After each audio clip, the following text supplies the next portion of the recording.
Hola, bienvenido a este espacio dedicado a tu crecimiento personal y profesional. Aquí encontrarás ideas, reflexiones y herramientas prácticas para fortalecer tus habilidades blandas, mejorar tu comunicación y potenciar lo mejor de ti en cada ámbito de tu vida. Gracias por darte este momento para ti, para aprender y seguir creciendo. Acompáñanos en este camino de crecimiento. Habilidades blandas, según las opiniones, según los estudios que se han hecho en estos últimos tiempos, se ha descubierto o se ha llegado a la conclusión que el 85% de nuestro éxito laboral depende de las habilidades blandas. Una empresa puede tener personal con excelentes habilidades duras, que son lo que nosotros llamamos habilidades técnicas o los conocimientos físicos, técnicos.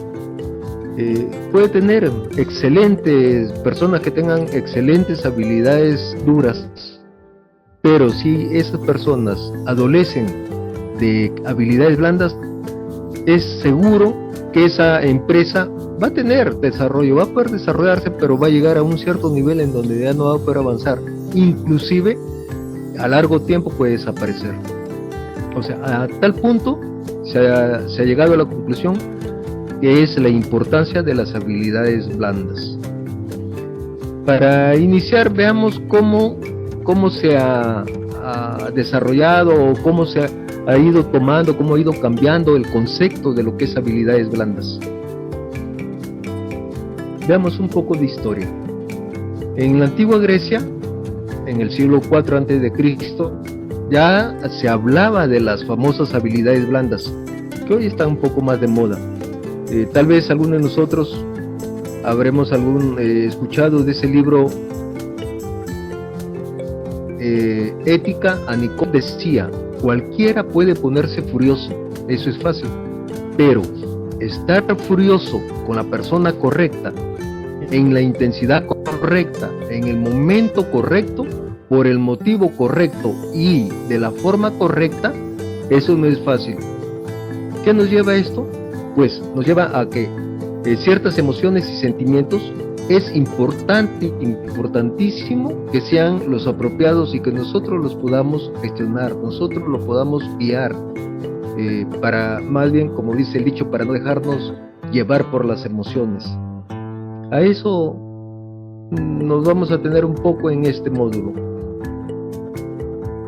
Avanzando en el tiempo, ya llegando al siglo XX, el siglo pasado, apareció el famoso autor Robert Katz, quien dividió las habilidades empresariales, las dividió en tres grupos. Dividió las habilidades técnicas, que son las technical skills, que aparece ahí con fondo azul, que son lo que nosotros conocemos normalmente como los conocimientos que nos enseñan en las universidades, en los colegios, etc. Y en la parte de izquierda tenemos los interpersonal skills, o sea, las habilidades interpersonales que tienen que ver con la relación entre personas, y de fondo rojo. Y en la parte derecha vemos conceptual skills, que son las habilidades conceptuales, que vienen a ser lo que son las habilidades como por ejemplo la visión, la estrategia, etc.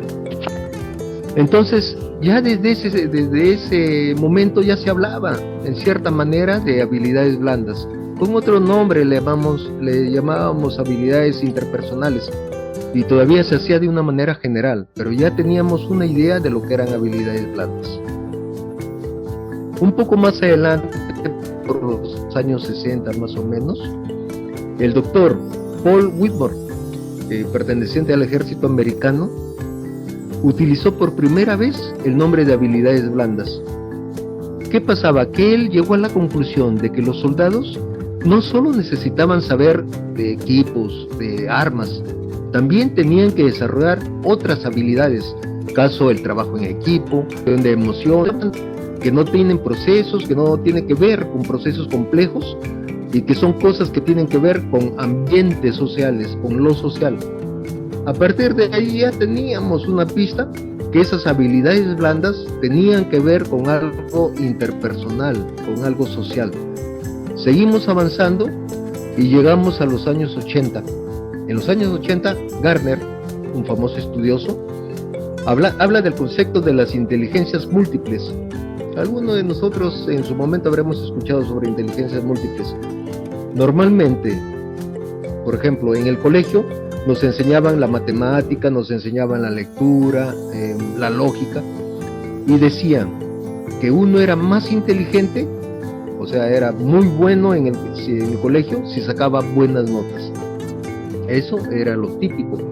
Pero más bien este autor Gardner habla que además de la inteligencia lógica matemática, de la inteligencia lingüística verbal, que tiene que ver con lo que nos enseñan en los colegios, existen otras inteligencias que puede desarrollar una persona. Por ejemplo, hablaba de la inteligencia visual espacial, que la utilizan los arquitectos para entender muy bien cómo tienen que desarrollar un edificio, una casa, etc. También hablaba de la inteligencia kinestésica corporal, que está muy bien desarrollada en los atletas. Ustedes saben de que ellos pueden hacer ciertas acciones físicas sin pensarlo, o sea, ya se las han grabado tanto que ya la inteligencia kinestésica corporal es la que les permite realizarlo. Tenemos también la inteligencia musical, que la desarrollan los músicos. Tenemos la inteligencia interpersonal, como sabemos que es entre personas. Como sabemos, hay algunas personas que por alguna razón que a veces no nos explicamos, es un misterio, se desenvuelven muy bien en grupos. Tenemos la inteligencia interpersonal, o sea, muy importante. Es aquella inteligencia que nos permite reconocer nuestras propias emociones, nuestros propios sentimientos. Y por último, Gardner hablaba de la inteligencia naturalista, que tenía que ver con apreciar especialmente el medio natural, los animales, etc. Llegamos a la década de los 90.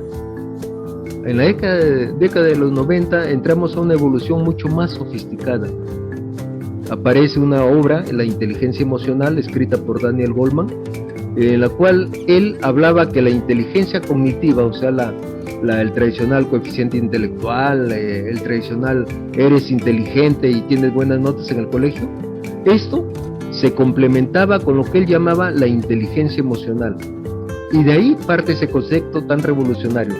Hasta ahora nadie lo había puesto en esos términos. Vemos que cómo salió el concepto, hemos visto lo que se decía en la antigua Grecia, pero Goleman es la primera persona que habla que las emociones deben tener una inteligencia para poder desarrollarse. Entonces, en este libro, que les recomiendo si pueden en cualquier momento leerlo, es excelente, lo que dice Goleman es que la clave, lo importante, tanto en la vida profesional como en la vida personal, es el manejo de las emociones. Algo que probablemente nunca o muy pocas veces se había pensado hasta ese momento. Bueno, aparte de Aristóteles, que como vimos en la frase cuando iniciamos, ya más o menos había dicho algo similar. Resumiendo, ese libro, resumiendo su contenido, nos muestra cómo es clave tanto en la vida personal como profesional manejar las emociones. O sea, primero, percibir, conocerlas, qué emociones. Luego, manejar esas emociones. De ahí pasamos a comprender las emociones de los demás y aquí sí utilizar las emociones, pero no tanto utilizar las emociones, sino influenciar en esas emociones. En su libro, Goleman hablaba que para lograr esto necesitamos de 5 pasos.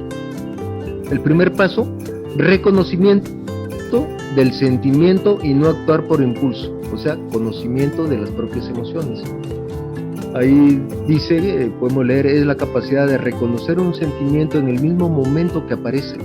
Nos ayuda a saber enfrentar decisiones difíciles y no actuar por impulso, dejándonos a merced de lo que sentimos.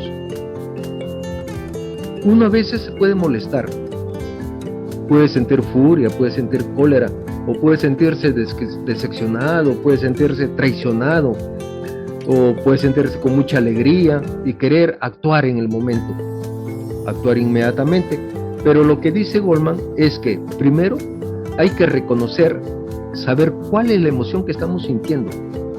O sea, por ejemplo, si es de tristeza, si es de pena, si es de alegría, si es de felicidad, tenemos que saber primero qué emoción es. O sea, ojo, todavía no le estamos manejando. Primer paso, reconocer esa emoción. El segundo paso es la capacidad para controlar las emociones, que nos permite controlar nuestros sentimientos y adecuarlos al momento, de forma que los tropiezos se traten de convertir en oportunidades. Significa que no nos dejemos que nos controlen las emociones. Como le decía, más bien, no dejes que tus emociones te controlen.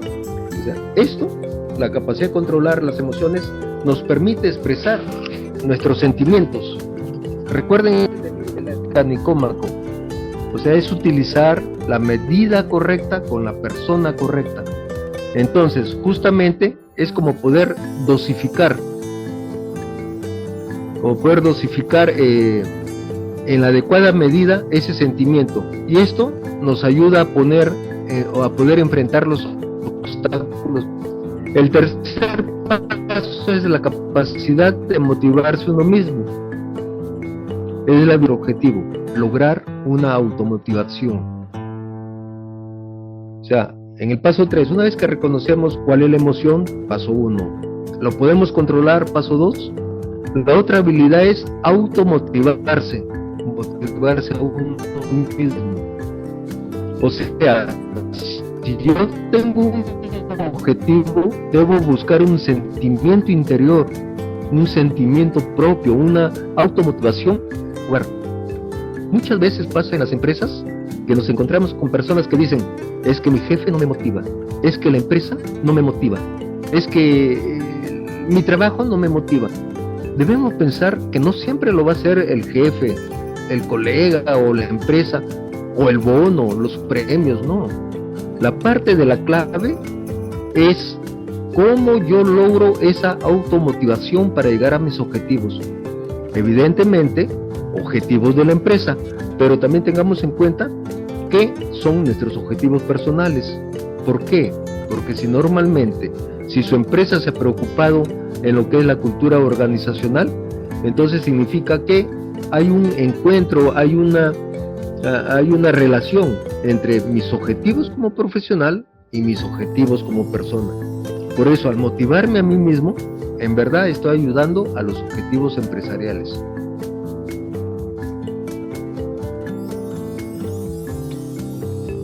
Con estos 3 pasos, los anteriores, o sea, reconocer las emociones, controlarlas, y el tercer paso, automotivarme, lo que hemos hecho es avanzar en la parte inicial, en la primera fase, en el propio yo. O sea, reconocer emociones, controlarlas y automotivarme. A partir de aquí podemos pasar a la segunda parte. ¿Cuál es? El reconocimiento de las emociones ajenas. Esa capacidad de tener empatía, de no solamente pensar en mí, sino también ver cuando la persona está cansada, está triste, o está muy alegre, o quiere conversar. Cada vez es más importante la interacción, esa cercanía. Hay un estudio que dice que las personas se quedan más tiempo en un trabajo, en una empresa, si tienen amigos. A veces reconocer las emociones del otro nos ayuda a ser mejores colegas, mejores compañeros. Resumiendo, el paso 4 es la empatía, es fundamental. O sea, como dice ahí, bien claro, en la diapositiva, empatía es la capacidad de lograr comprender el estado de ánimo de otras personas y sintonizar con las señales sutiles que indican qué necesita o qué quiere. Después de esto, después de la empatía, podemos pasar al quinto paso, que es el control de las relaciones, que es la capacidad para relacionarnos adecuadamente con las emociones ajenas. Son las habilidades que existen, que subyacen en la popularidad, el liderazgo, la eficacia interpersonal. O sea, poder influir en las relaciones, o sea, en los demás, es aconsejar, no es exigir o estar encima de ellos, no, es aconsejar de cierta manera, o sea, tener una persuasión hacia cómo la otra persona maneja sus emociones. Si los otros 4 pasos anteriores, tengan la seguridad que este quinto paso no se va a poder hacer. O sea, este quinto paso es poder influir en las emociones de los demás, y a eso nosotros le llamamos liderazgo, hacer que otros vayan por el camino trazado. Muy bien, hasta ahora hemos estado hablando de qué es y cómo se reconocen las habilidades blandas. Ahora pensemos en el concepto. ¿Qué son?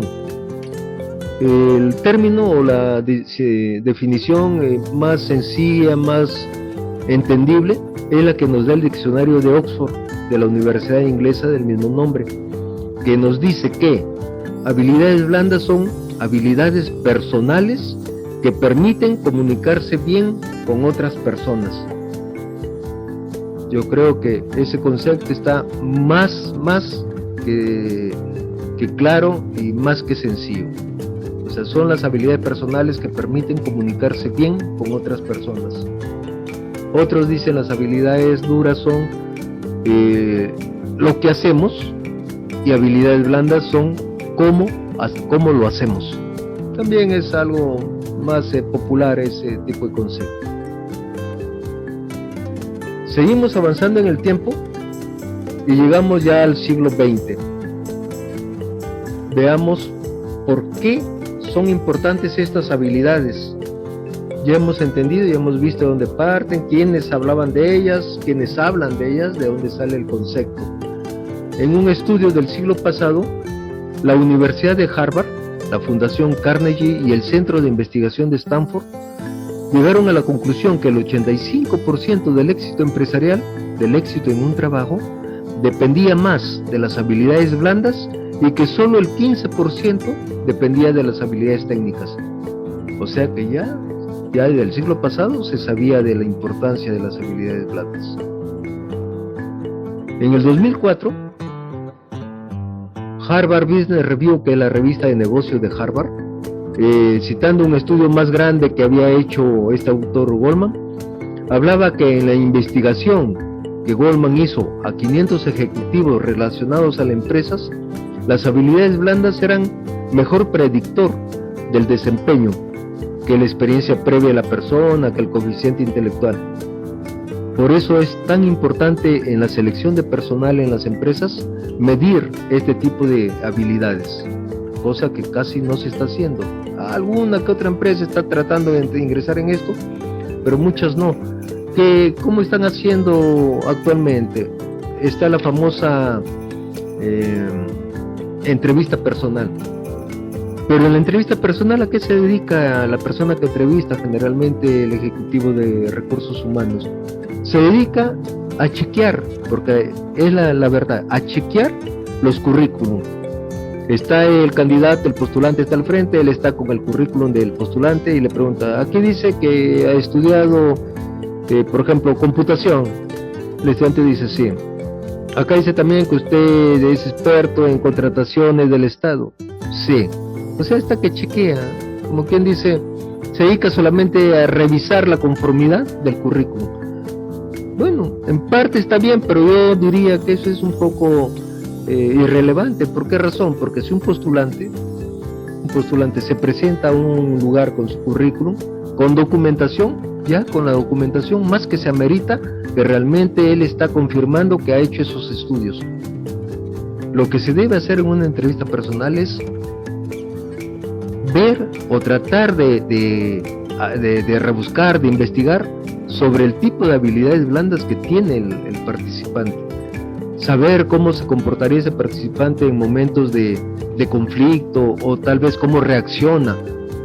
¿Cómo lo podemos hacer?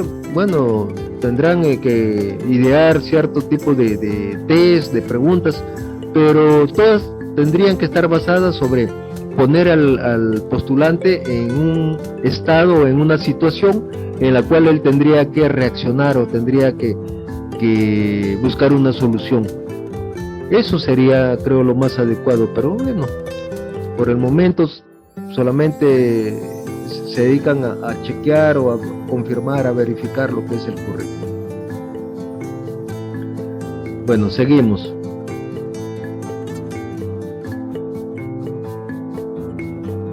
El periódico Wall Street Journal de los Estados Unidos, también por esa época, un periódico muy importante hasta en la actualidad, le hizo una encuesta a 900 ejecutivos y el 92% dijo que las habilidades blandas son igual o más importantes que la experiencia técnica.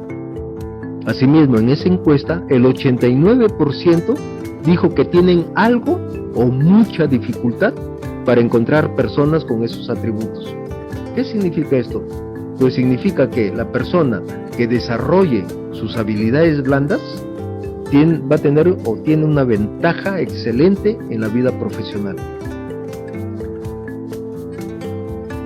En un estudio de 2020, 2019, 2020, el Graduate Management Admission Council, que es una asociación global de escuelas de posgrado en negocios, que reúne a más de 200 universidades importantes del mundo, entre las que están Harvard, Stanford, el MIT, etc., hizo una encuesta a 700 reclutadores corporativos. En los resultados obtuvo que el 81% dijo que las habilidades interpersonales son más importantes que cualquier otra habilidad.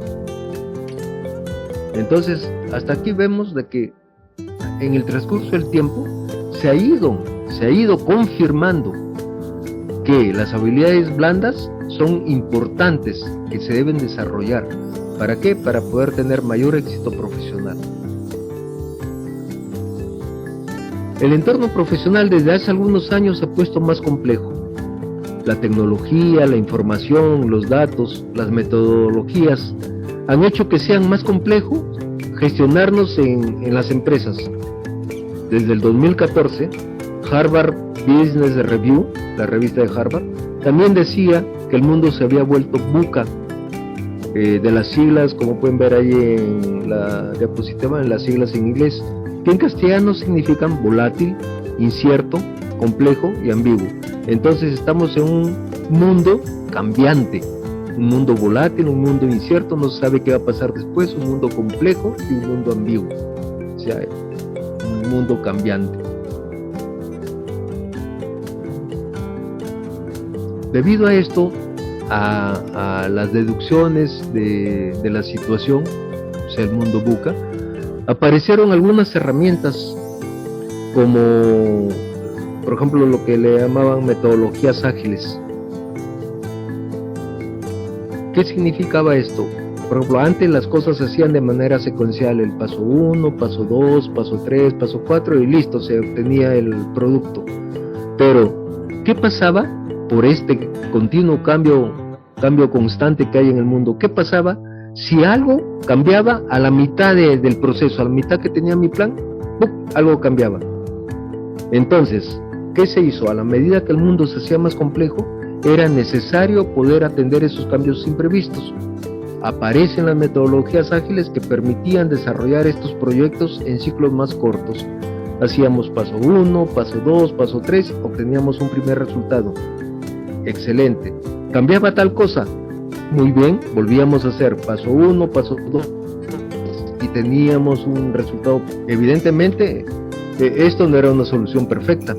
Los ejecutivos en las empresas tenían que encontrar el equilibrio entre la innovación, o sea, la flexibilidad de poder adaptarse a los cambios, y la eficiencia, o sea, controlar los costos y poder hacer el trabajo. A pesar de los múltiples retos, las cosas avanzaban. Sin embargo, en el 2020 ocurrió lo que todos ya sabemos, la pandemia. A raíz de la pandemia hemos visto fuertes cambios en el mercado laboral y en las acciones de los empleadores. Una de ellas que se ha originado y que cada vez se está fortaleciendo más es la automatización. La automatización está haciendo que muchos trabajos cambien. Muchas cosas las están empezando a hacer los robots. Ojo que cuando hablamos o pensamos en robots, no nos referimos solamente a esas así entre comillas, persona de hojalata o aparato de hojalata que pueden moverse como ser humano. No. Robots también se refiere a programas de software que pueden automatizar muchas tareas. Cuanto más manual sea la tarea, cuanto más repetitiva sea, esa tarea es más fácil que pueda automatizarse. Y esto trae como consecuencia que cada vez menos personas puedan trabajar en eso. Incluso se proyecta que por estos cambios, en estos tiempos, van a haber 85 millones de trabajos que se van a perder. Y más bien se van a crear 97 millones de nuevos roles. Entre ellos trabajos que todavía no existen, porque antes no se pedían ciertas habilidades que ahora se están comenzando a pedir. Esto nos lleva a la conclusión que 1 de cada 2 trabajadores necesita hacer una adaptación de las habilidades que tenía. Y algo más importante, hay cambios muy fuertes en el mercado laboral.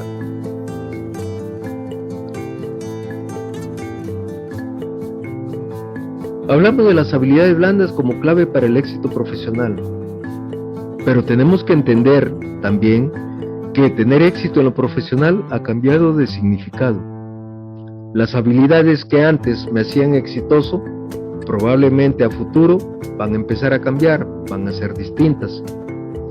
Muchas cosas se están digitalizando. Por ejemplo, se usan mucho más las videoconferencias, las herramientas digitales, las IAs. Cada vez más se permite trabajar de manera remota, no en todas las cosas, típicamente aquello que puede ser trabajo remoto.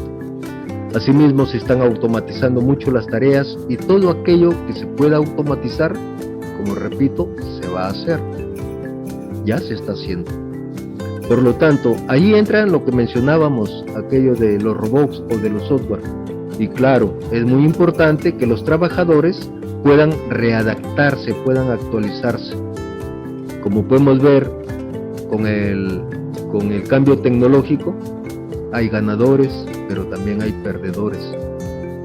Entre las habilidades más demandadas hay varias que son blandas. Por ejemplo, el manejo personal, o sea, el automanejo de las emociones.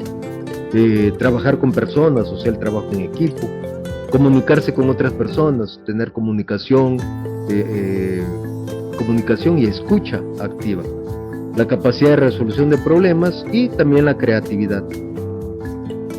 Hay una famosa red social que es LinkedIn, una red profesional, y en su momento publicó una lista de habilidades y las clasificó en 2 grupos. El grupo de habilidades blandas y el grupo de habilidades duras. Entre las habilidades blandas se incluye la creatividad, la persuasión, colaboración, el trabajo en equipo, la adaptabilidad a los cambios y finalmente también incluye la inteligencia emocional, que como lo repito, preferiríamos llamarle gestión de las emociones o gestión emocional. Ahora, después de esto, la pregunta que debemos hacernos nosotros mismos, la pregunta del millón, es preguntarnos si yo, en este caso cada uno puede reemplazarlo por su nombre, si yo tengo estas habilidades o no, y cómo estoy haciendo para desarrollarlas. Si ustedes las tienen, perfecto. Si usted sabe que fue desarrollando por su trabajo o por su interés personal estas habilidades, excelente, va un paso adelante. Pero si no las tiene, es el momento que debe interesarse en desarrollarlas. Me viene a la mente justo con estas preguntas lo que está sucediendo o lo que sucede a veces en ciertas empresas con lo que nosotros llamamos líderes.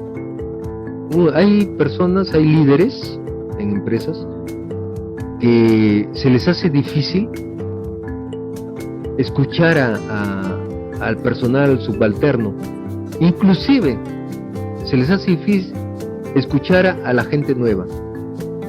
O sea, no entienden o no consideran que pueda suceder que alguien que no está a su nivel pueda tener ideas excelentes que puedan mejorar el proceso, puedan mejorar el procedimiento.